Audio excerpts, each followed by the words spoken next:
How's it going, trainers, and welcome to another Pokemon Go video. Today we're going to go over the 3 legendary beasts and how to prepare and handle them, as well as how to either duo or trio or handle them with the average amount of trainers possible. So let's go ahead and dive right into it. We're going to start with Raikou here. Raikou is an electric type Pokemon that is boosted in rainy weather. His perfect CP is 1972 at level 20, and weather boosted perfect CP is 2466. He can in fact be duoed in sunny weather, and otherwise he can be done with an average of 5 to 6 trainers, and it is notable that he is the #1 electric attacker in the game, situationally of course. So let's go ahead and move on to his counters. His top counter, this whole ranking of 6 for Raikou will go for sunny weather, so weather boosted weather, as well as standard weather. So his #1 counter is Groudon with Mudshot and Earthquake. Now Groudon you could totally get away with using a level 20 or a level 25 just because of his large attack stat, but if you're trying to pull off the duo, you're definitely going to want it powered up for sure, and probably run with a whole team of just Groudons. Otherwise, his next best counter is Garchomp here with Mudshot Earthquake as well. Third up is Rhyperior with Mud Slap and Earthquake, another fantastic mon. Followed by Mamoswine with Mud Slap and Bulldoze. And then it kind of takes a little bit of a jump off, so I would definitely recommend using as much Rhyperior, Groudon, and Garchomp as possible. More so, because the 5th best counter is Donphan with Mud Slap and Earthquake. Still a really good mon, very underrated, but it will get hit and killed real easy, is how I'd put it. If Raikou has Shadow Ball especially, consider Donphan gone. Next up is a Legacy mon in Nidoking, and yes, you do need the Legacy for this to be the 6th best counter to Raikou. Fury Cutter, Earth Power. The reason for Fury Cutter is because it builds up charge move energy just ridiculously. Fury Cutter won't be doing any super effective damage for you, so while you're just doing fast attacks, it's not much, but Earth Power comes so quick with Fury Cutter, it's just a little ridiculous. So yeah. Next up, let's go ahead and take a look at Entei here. Entei is a Fire-type Pokemon, so he's boosted in sunny weather. His perfect CP is 1984, or weather boosted perfect CP is 2480. He can be duoed with 2 different types of weather. Otherwise, you would want 5 to 6 trainers as well, just like Raikou.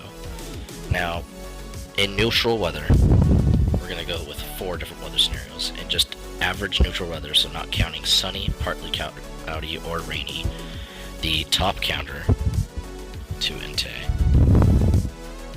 is Rampardos with Smackdown and Rock Slide. And yes, Rampardos. Do remember that Rampardos is a bit of a glass cannon as opposed to something like Tyranitar. Excuse me.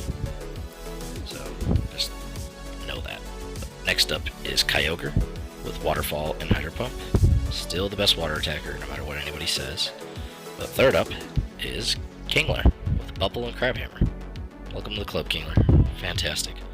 It's great to see new faces up in there. Next is Swampert. And this is a tricky one. Swampert with Mudshot and Hydro Cannon. Because ground, yes, is super effective against fire. Next up we have Feraligatr with Waterfall and Hydro Cannon. And lastly, in the 6, we have Tyranitar with Smackdown and Stone Edge. Now we're going to go into the different weather boost scenarios. The most common you'll probably run into is sunny weather. In sunny weather, the top 4 of Rampardos, Kyogre, Kingler, and Swampert all remain the same, but instead of Feraligatr and Tyranitar in the back, you're going to want, at the 5th slot, Garchomp. Let's go ahead and search him up real quick. Garchomp with Mudshot and Earthquake. And in that 6th slot, you're going to want Groudon. Now, it is notable that in sunny weather, you're more than likely not going to even need these if you're with a decent sized lobby. So, one-shot Earthquake on that Groudon. Next up, for the weather boost scenario, I find the next more common to be partly cloudy. So let's go ahead and look at that.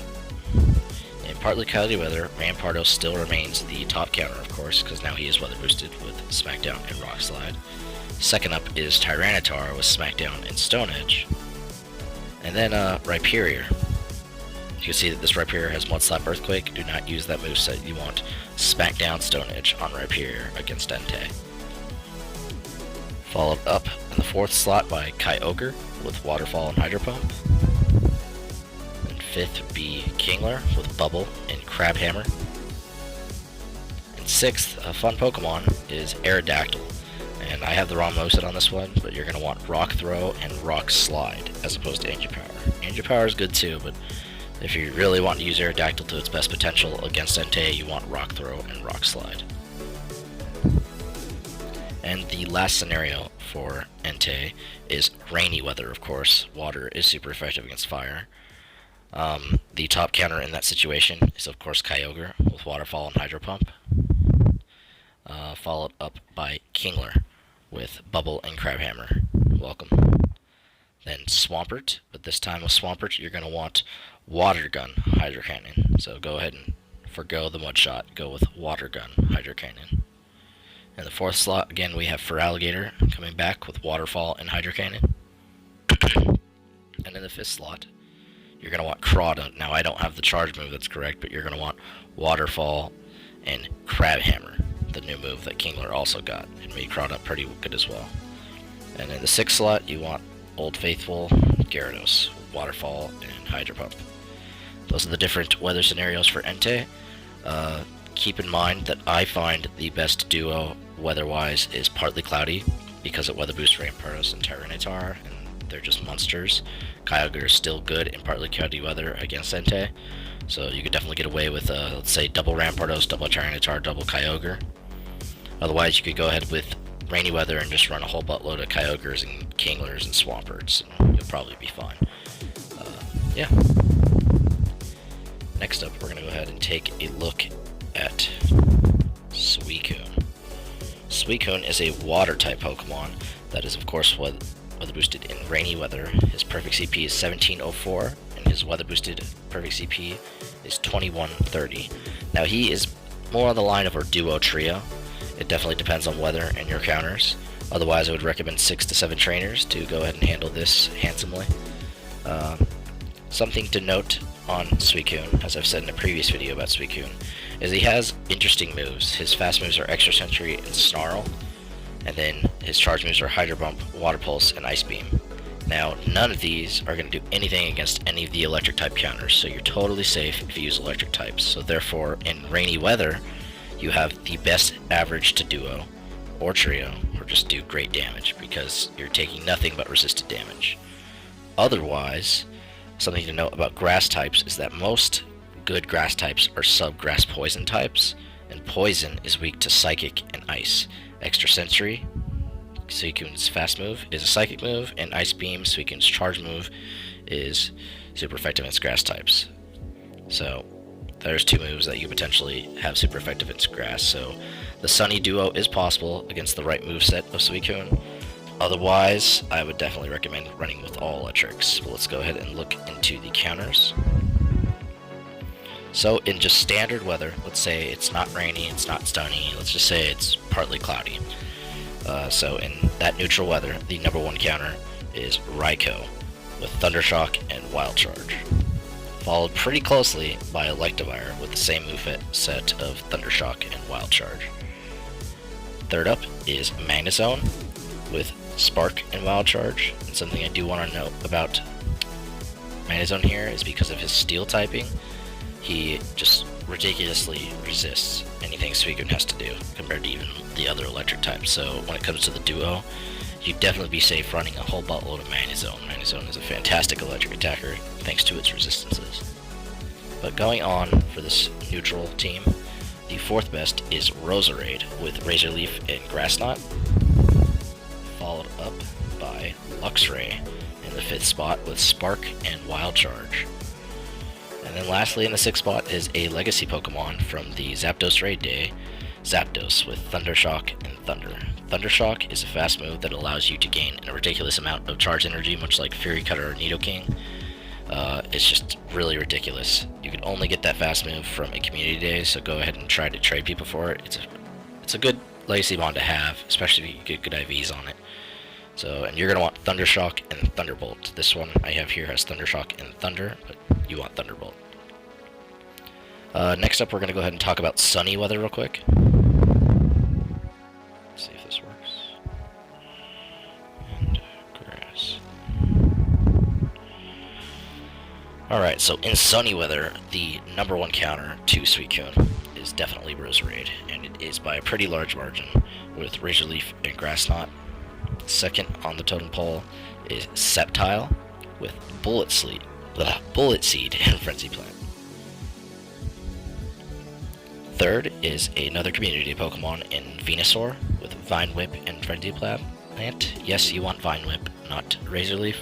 Razor Leaf, yes, it does a lot of damage for a fast move, but it has horrible energy gain, so you will never get to see your Frenzy Plant in comparison to a Vine Whip Venusaur. So definitely roll with Vine Whip in this raid scenario. Fourth up is a Legacy Mon in Breloom with Bullet Seed and Grass Knot. Grass Knot was only obtainable, it feels like a while ago, I couldn't even tell you how long ago, but for a short time period, we were able to evolve your Shroomish into Breloom to get Grass Knot, making Breloom a fantastic grass Pokemon. In the 5th slot, we have a double choice, and both versions of Exeggutor, both running Bullet Seed and Solar Beam. The technically better is Kanto Exeggutor, but I think it's by like 0.01 DPS, so it's really minimal. If you have a better, higher level, better IV Alolan Exeggutor than you do Kanto Exeggutor, I could definitely say go ahead and run Mr. Lominic here. Otherwise, your 6th best counter, not counting the 2 different Exeggutors, is Leafeon, with Razor Leaf and Leaf Blade. Yes, we finally have a Razor Leaf Mon in there. You're not going to get to see Leaf Blade too often, but luckily Leaf Blade comes really quickly. It's the 3-bar charge move. And yeah. The next scenario of weather against Suicune is rainy weather. Let me just type this up real quick. Alright. So in rainy weather, the #1 counter to Suicune is Electivire. Electivire overcomes Raikou, yes. I did say it was close. And again, it is by like 0.02 DPS or something like that. It's really, really close, but Electivire is the #1 counter in rainy weather to Suicune. Then, of course, followed by Raikou with Thundershock and Wild Charge.